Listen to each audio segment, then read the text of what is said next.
Revelation 13:10. If a man is to go into captivity he shall go. If a man is to be slain by the sword he will be slain. This calls for the patient endurance like that of the saints. Revelation 13:10 was written by John the Apostle, the one whom Jesus loved, in the year AD 95 while he was on a prison island. He wrote it because he was inspired by God and taken to heaven in a vision to see the future. And he wrote down many different prophecies about how Christ will come again and the end of days and the great tribulations that Christians were going to face towards the end. The cross-references I used were James 5, 7 to 8, which has to do with patience and faith. Be patient then, brothers and sisters, until the Lord's coming. Hebrews 12, 3 to 4, which does with patience, endurance, and faith. In your struggle against sin, you have not yet resisted to the point of shedding your blood. 1 Peter 6 to 7, service and endurance. In all this you greatly rejoice, though now for a little while you have had to suffer grief in all kinds of trials.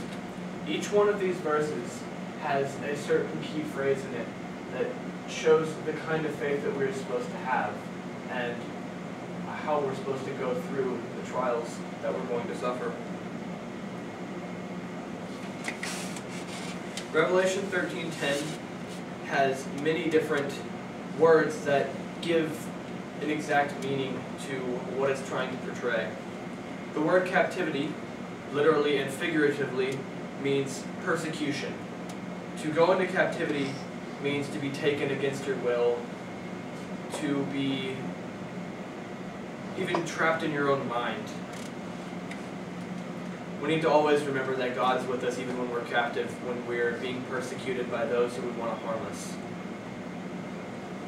To be slain by the sword means exactly that, to be slain in defense of your faith.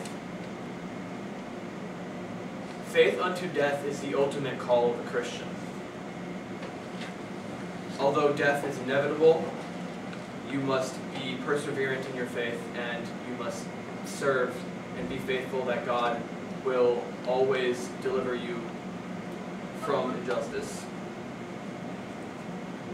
My parable has to do with 230 Assyrian Christians who have been taken into captivity by the Islamic State, which is a radical Islamic jihadist group.